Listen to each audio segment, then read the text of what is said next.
안녕하십니까. 엘로아 르크레르의 책 감추어진 하나님 나라 32번째 강독하겠습니다. 오늘 포함해서 4번만 하면 끝날 것 같습니다. 많이 했어요. 이런 책 읽기가 아무것도 아닌 것 같지만 아무것도 아니라고 생각하지 않으시겠죠.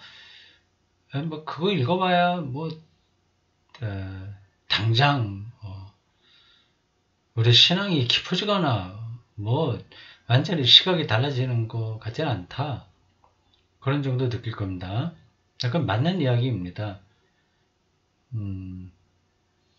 네, 이러한 책 읽기를 통해서 우리의 시야가 넓어지는 거예요. 기독교에 대한 시야가 넓어지고 삶에 대한 시야가 넓어집니다. 그게 하루 이틀에 해결되는 건 아니지만 꾸준하게 책 읽기, 또 듣기, 토론, 글쓰기, 사유 이런 과정을 쭉 거치다 보면 자기도 모르게 그 내면 세계에 어떤 사건이나 사태나 사물을 바라보는 그 능력이 생기죠. 그 보통 내공이라고 하죠.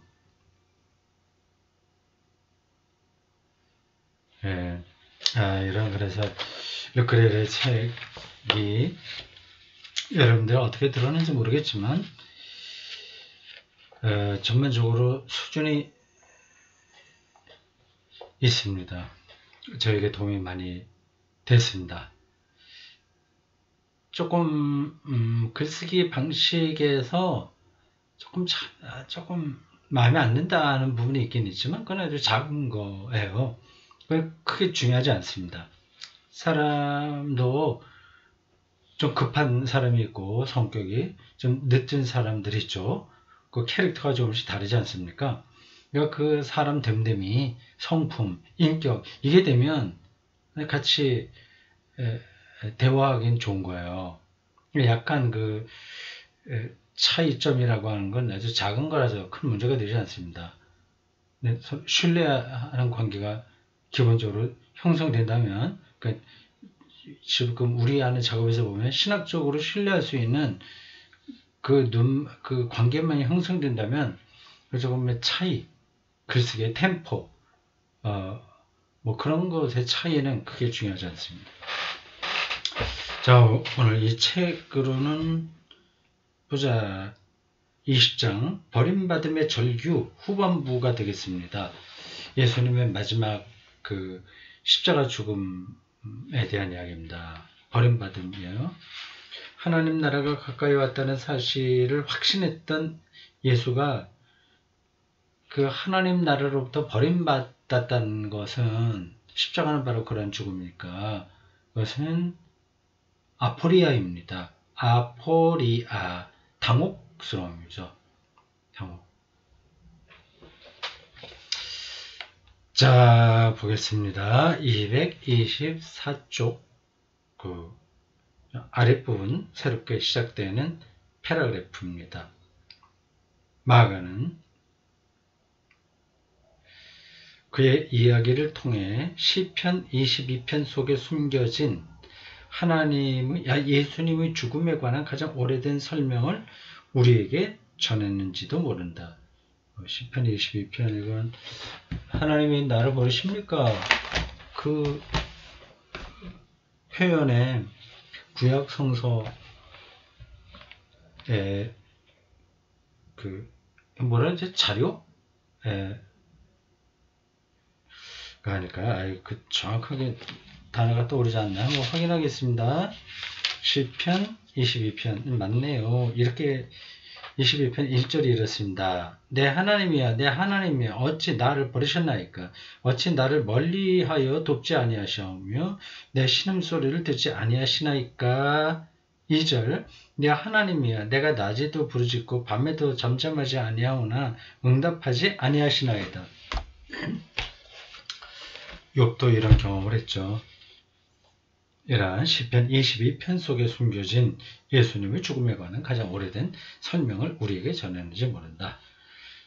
마가는 편집의 차원에서 버림받음의 절규를 예수님이 실제로 남기신 말씀으로 여겼을 수도 있고,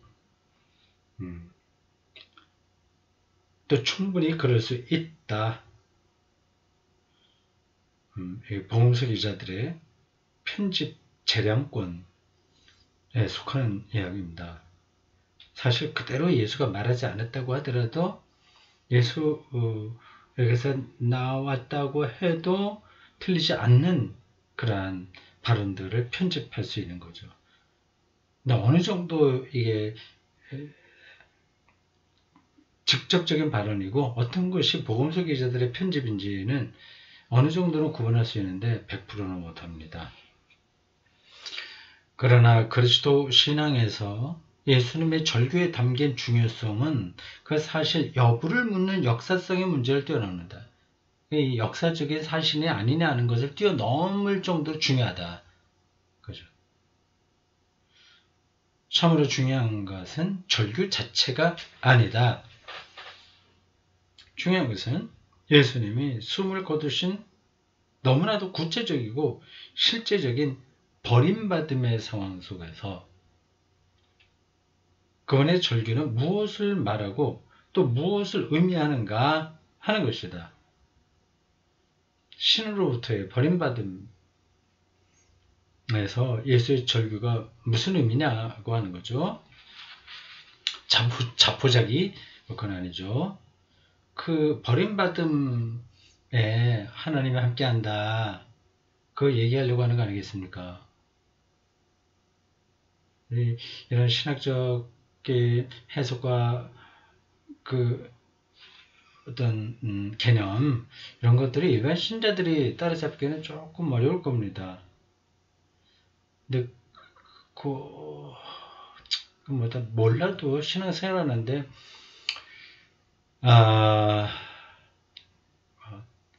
큰 문제가 없긴 하지만 알면 좋은 거죠.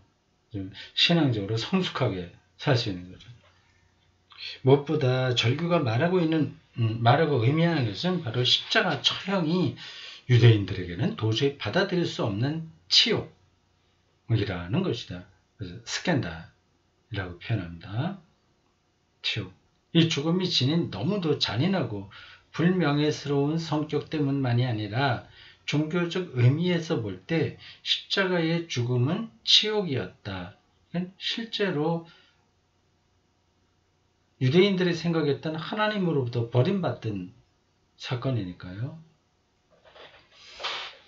유대인들에게 십자가의 죽음은 저주로 여겨졌다. 갈라디아서 3장 13절에 나무에 매달린 사람은 모두 저주받은 자이기 때문이다. 그 나무에 매달린 자가 바로 십자가에 죽는다는 뜻입니다.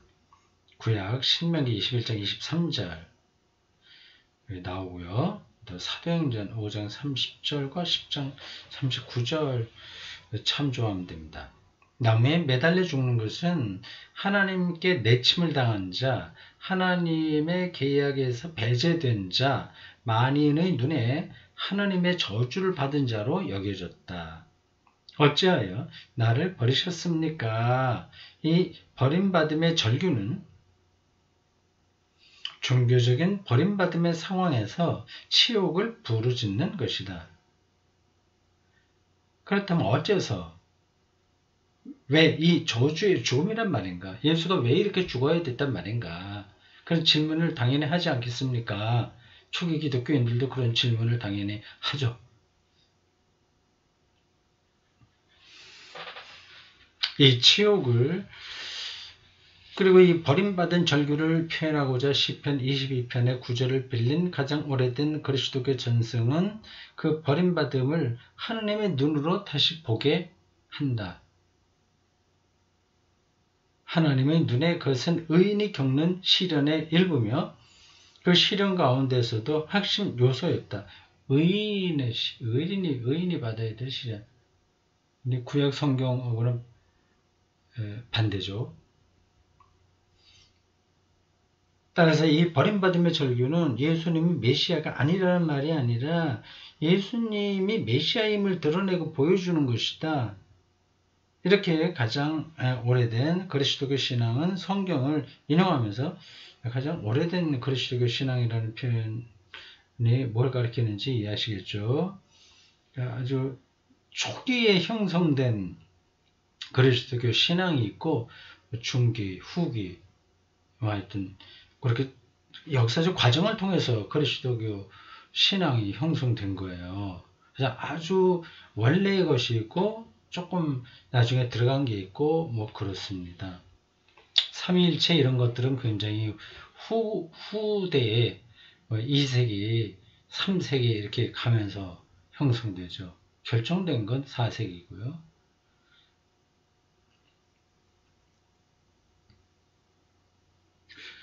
특히 탄식 시편의 언어를 통해 십자가의 지옥을 극복했으며 더 나아가 사건에 대한 가장 확실한 정확한 해석을 제공하고 있다. 십자가 죽음이 그리스도인들에 의해서 또는 그 버림받은 자의 운명이 아니라 의로운 자가 감수해야 될 시련으로 받아들여졌습니다. 그렇다면 이 버림받음의 절규가 표현하는 심오한 진실은 과연 무엇인가? 그 진실은 예수님이 남기신 최후의 말씀을 복음서에 나오는 그분에 관한 모든 것과 연결 지을 때에 비로소 드러난다. 십자가 위에서 하나님께 버림받았다고 부르짖는 사형수는 예수를 가리키죠. 그의 생애 내내 심지어 올리브산에서 고뇌와 번민 속에서도 어린이의 신뢰와 친밀감 속에서 하나님을 아람어로 아빠라고 하는 그 의미의 아빠라고 부른 사람이다. 그는 자신이 하나님과 유일무이하게 내밀한 관계를 맺고 있음을 알고 있던 사람입니다.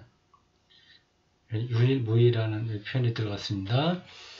다른 어떤 누구도 하나님과 이런 관계를 맺은 사람이 없다는 뜻입니다.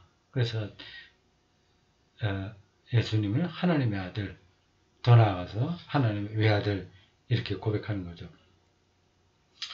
마찬가지로 그의 부르짖음을 들으시는 하나님은 더 이상 옛 계약의 하나님, 박해받은 의인들의 하나님만이 아니라 직접적이고 완전한 친교 안에서 그와 더불어 사시는 아버지, 그의 아버지이며 그 사람은 자비롭고 무상으로 주어진 하나님의 오심을 사람들에게 알리는 것을 자기 사명으로 받아들였다. 십자가에 달려 죽은 자와 공생애 동안의 예수의 모습을 연결해서 생각해야 된다는 뜻입니다. 좀 까다롭죠? 하여튼 지금 당장 이게 다 들어오지 않는다고 하더라도 걱정하지 마시고 조금 들어보십시오. 처음에는 수영을 배우는 거하고 비슷하거든요. 물에 이제 발을 담그다가 그거 느낌이 좋지 않아 그래서 안 하면 무섭다 뭐 그러면 수영은 못 배우는 거죠. 자꾸만 들어가서 물도 먹고 빠지기도 하고 그러면서 수영을 배우는 것처럼 기독교 영성도 비슷합니다.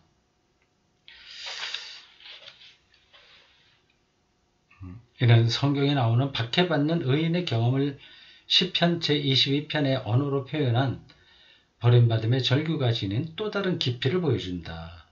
예수님 메시지의 고유한 내용을 가득히 담고 있는 깊이다. 메시지.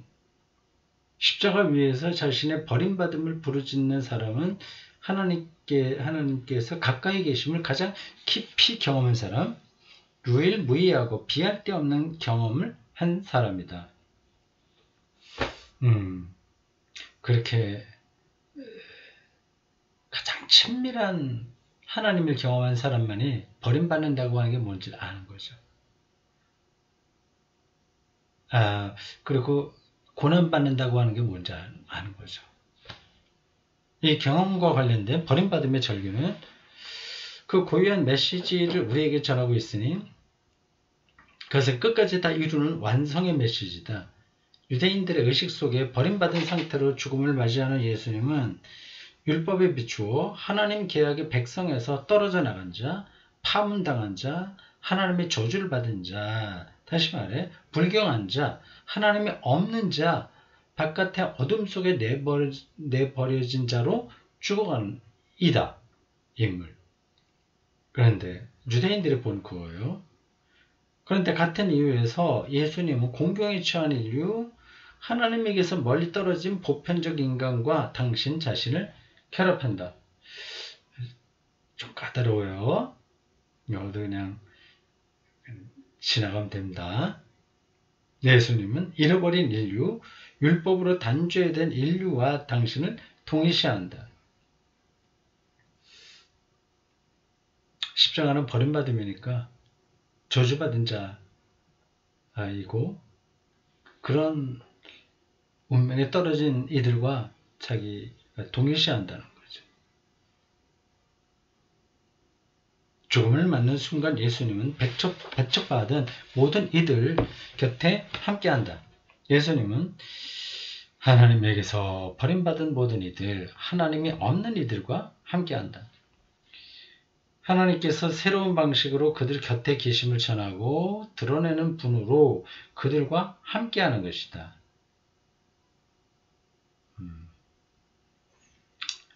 그 십자가에 달리는 것 같은 상황에서도 우리는 절망하지 않을 수 있는 거죠.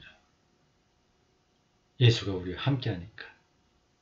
히브리서의 말씀처럼 예수님은 성문 밖에서 진영 밖으로 돌아가셨다. 이제 배척됐다는 겁니다.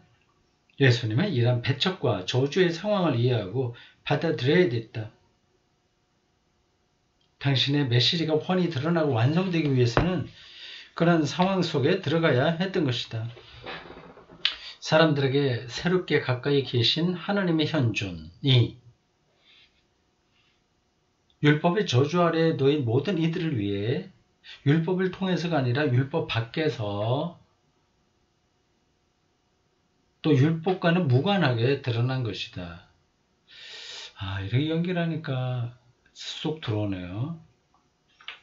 예수의 십자가 죽음이 평소에 전했던 메시지와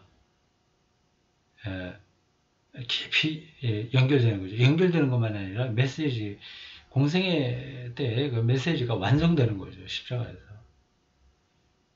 바로 이것이 하나님 아들이 내버려짐의 절기를 통해 선포하신 메시지다.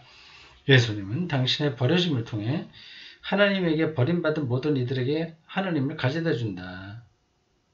세리와 죄인과 함께 있고 거기 하나님 나라가 왔다. 그들도 하나님의 사랑을 받을 자다라고 하는 메시지가 그 삶에서 완성된 거예요.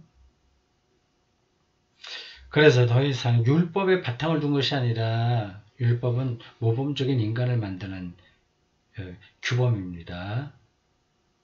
그것이 아니라 은총의 바탕을 둔 새롭고도 보편적인 계약을 맺는다. 바울은 나중에 이렇게 썼다. 갈라디아서 3장 13절에 14절 그리스도께서는 우리를 위해 저주받은 자가 되시어 우리를 율법의 저주에서 속량하셨습니다. 그러니까 모범적인 인간이 안 돼도 된다는 얘기죠. 그럼 아무렇게 살아도 되냐? 그 뜻이 아니라는 걸 아실 겁니다. 그래서 아브라함에게 약속된 복이 그리스도 예수님 안에서 이방인들에게 이렇게 하셨습니다. 바울의 얘기 인용한 겁니다. 쭉 설명이 이해가 되죠? 물론 예수님이 배척받은 자의 상황을 일부러 택한 것은 아니었다. 당신은 사명에 충실하고자 그 상황을 받아들인 것이다. 그리고 그 상황이 당신에게 주어지자 이를 받아들이고 그 상황 안에 잠기셨다. 하나님을 사랑했기에 그리고 사람들을 사랑했기에 그렇게 한 것이다. 아버지께 충실했기에 그리고 사람들과 연대를 이루었기에 그렇게 했다. 그렇게 함으로써 예수님은 당신의 사명을 완수하고 당신 메시지를 충만히 전했다.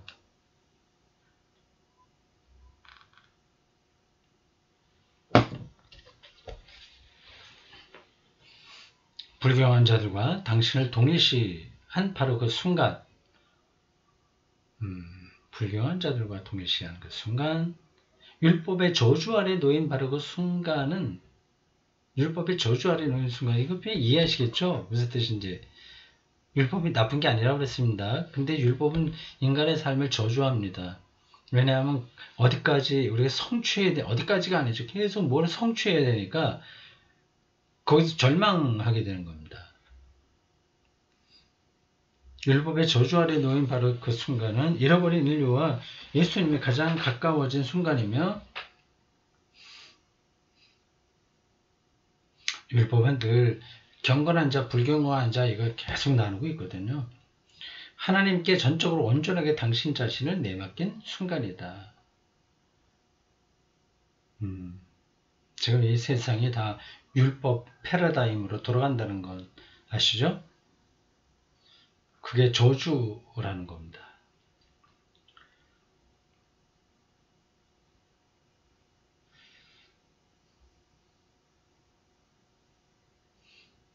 버림받은 상황에서도 예수님은 하나님과 완전한 일치를 이루었고 더불어 사람들과도 완전한 일치를 이루었다. 그래서 예수님은 하나님과 사람을 결합시켰다. 예수님은 하나님을 사람에게 안겨주고 사람을 하나님께 안겨드렸다. 뭐 인용문이 길게 나오네요. 27과 28 볼까요? 27과 28 로세, 네, 프랑스 사람인 것 같습니다.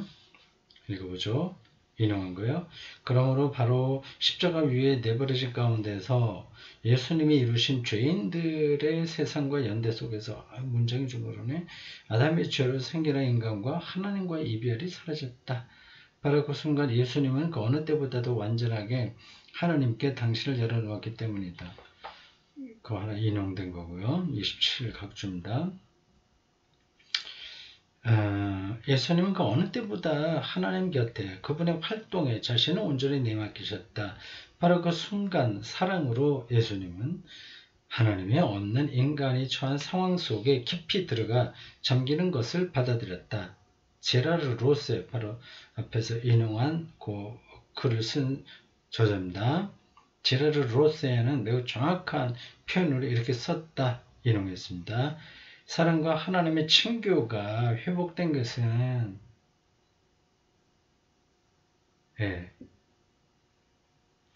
이게 핵심이죠. 친교가 회복된 것은 죄인들을 대신해서 예수님을 벌하신 하나님의 심판에 의해서가 아니라 사람이 되신 아들, 하나님의 아들이 인간의 비참함 속에 깊이 들어가셨기 때문이다.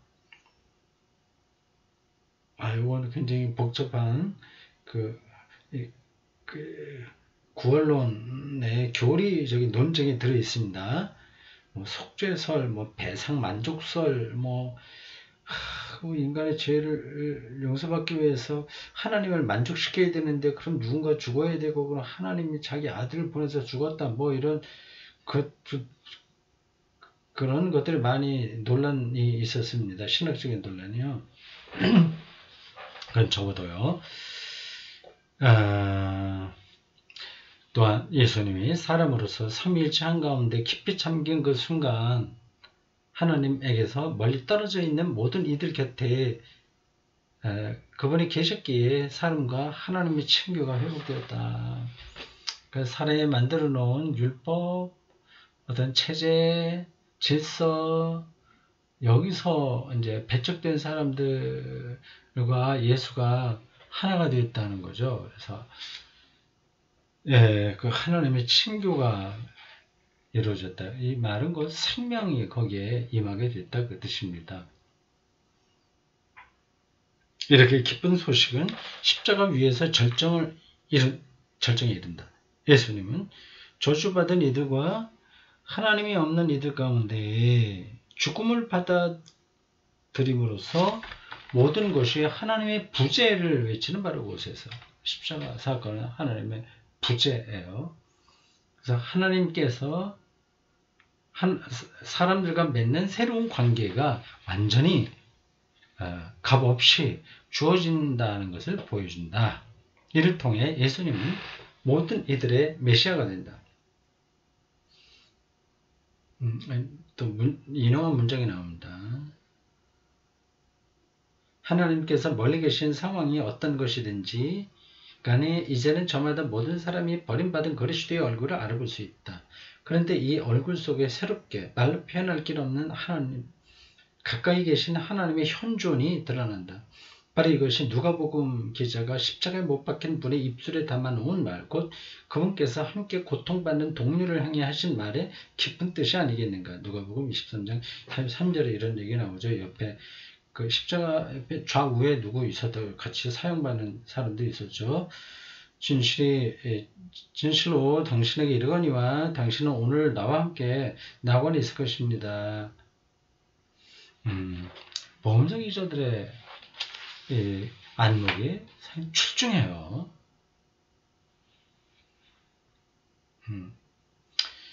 버림받음의 절규는 헤아릴 길 없는 깊이를 지닌다.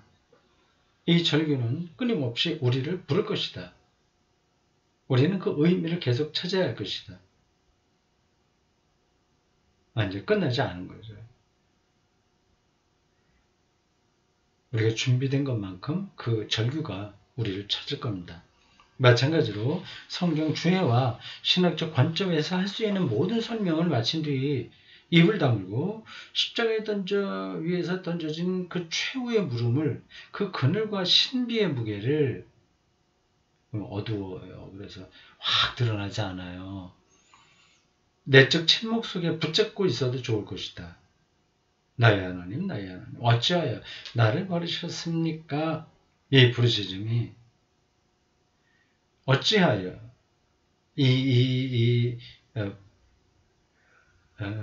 의문부사가 인류의 어두운 밤 속에서, 인류의 침묵에서 우러나와야 한다. 알 수 없는 고난과 불행과 저주가 여기 있냐 하는 그런 질문이죠. 이 절규를 참는 것은 찢어짐과 같을 뿐이다. 우리는 하나님의 아들이 인간 조건을 얼마나 깊이 받아들였는지를 짐작할 뿐이다. 짐작만 할 뿐이다. 예수님은 우리의 의심과 우리의 물음이라는 깊은 밤 속에, 이 세상이 이따위로 돌아가냐, 인간의 삶이 왜 이렇게 허무하냐, 그런 절규, 깊은 밤 속에, 하나님의 침묵 속에 깊이 들어갔다. 우리와 같은 그 어둠 속에 들어가신 거죠.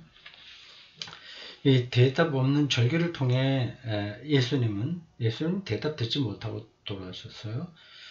진정 우리 가운데 한 분이 되셨다. 다 답답한 삶을 사는 우리와 함께 하신 거죠. 예수님은 또한 바로 그 절규의 순간 하나님과의 관계를 부재와도 같이 경험했대. 하나님 없음의 상태를 십자가에서 경험하신 거죠. 우리도 그런 경험들을 많이 합니다. 이번에는 예수님이 전적으로 우리 편이 되었다고 말할 수 있다. 예수님은 어둠 속에서 몸부림치는 모든 이와 함께 있다. 꼭 기억하십시오. 밑줄 쳐놔야 돼요. 예수님은 어둠 속에서 몸부림치는 모든 이와 함께 있다. 어떤 방식으로 함께 할까요? 완전히 악한 사람들에게도 함께 할까요? 예수님은 우리의 지옥으로 내려왔다. 이제 그 누구도 내가 있는 곳으로 그분은 오지 않았어. 나를 만나기 위해 이 낮은 곳으로 내려온 것이 아니야. 라고 말할 수 없을 것이다. 하나님의 사랑을 경험할 수 없는 사람은 없는 거예요.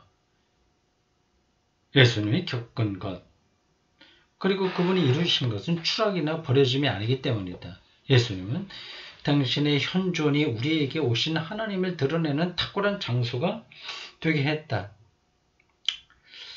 장소가 되겠다. 그렇다.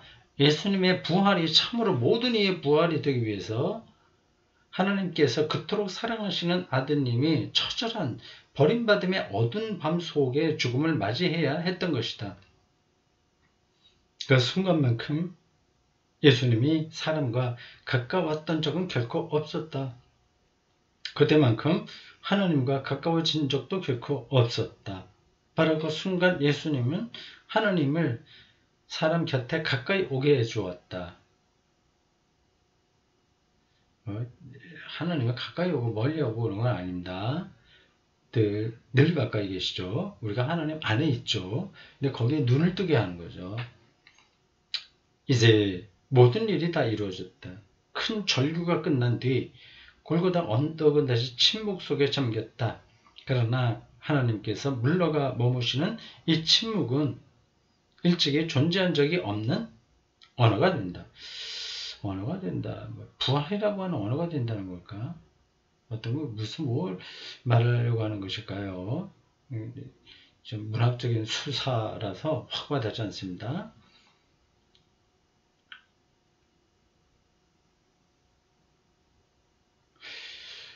그때 아리마대 출신의 요셉이 수의를 들고 왔다. 그는 요한의 도움을 받아 십자가 위에서 예수님의 시신을 내린 다음 그곳에서 멀지 않은 곳에 바위를 파서 만든 자기 가족 무덤에 예수를 안장했다. 그런데 이미 날은 저물고 온 도읍에서 안식일을 알리는 불빛들이 켜지기 시작했다. 네. 그 무덤, 가족묘지 동굴 안에서 이제 아무도 옆에 있지 않는 절대 고독 속에 예수는 그쪽으로 갈 수밖에 없는 거죠. 거기에 그런 운명에 처하게 됐습니다. 바깥에는 이제 안식일의 시작하는 불빛이 나오고 예수는 완전히 격리돼서 무덤 속으로 들어가 버렸고요. 이것으로 끝이냐 하는 거죠.